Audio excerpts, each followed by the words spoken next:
আউযুবিল্লাহি মিনাশ শাইতানির রাজিম বিসমিল্লাহির রহমানির রহিম। উপস্থিতি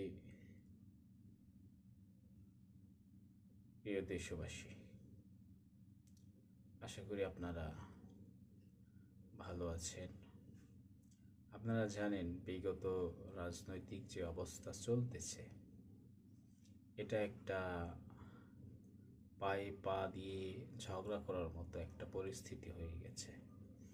আমরা সচেতন নাগরিক হিসেবে আমাদের দায়িত্ব এবং কর্তব্য কিছু আছে এই দেশের জন্য। শুধু যে রাজনৈতিক দলদের শুধু এই দেশের জন্য কিছু করার অধিকার আছে তা না, এটা আমাদের জন্যও আছে। আমাদেরও করতে হবে। ভালো মন্দ যাচাই বাছাই আমাদেরও করার অধিকার আছে। গণতান্ত্রিক দেশ আমরাও করব।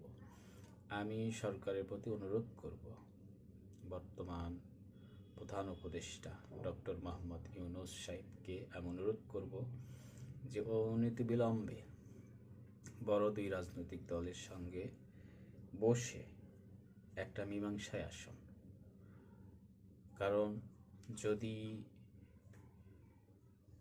দুজনার জেদ যদি একই অবস্থায় থাকে, তাহলে দেশের জন্য, দেশের মানুষের জন্য, দেশের অর্থনীতির জন্য হুমকির মুখে পড়বে।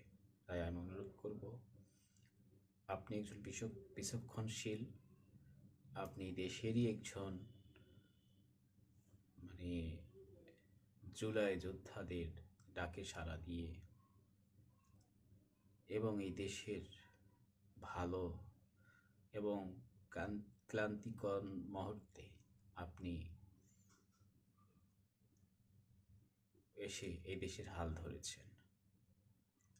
আপনার কাছে আমার অনুরোধ থাকবে, এই দুটি রাজনৈতিক দলকে বুঝিয়ে যেটা করলে ভালো হবে দেশের জন্য, দেশের জনগণের জন্য, সেটা করার জন্য আমি আহ্বান জানাচ্ছি বর্তমান সরকারের কাছে।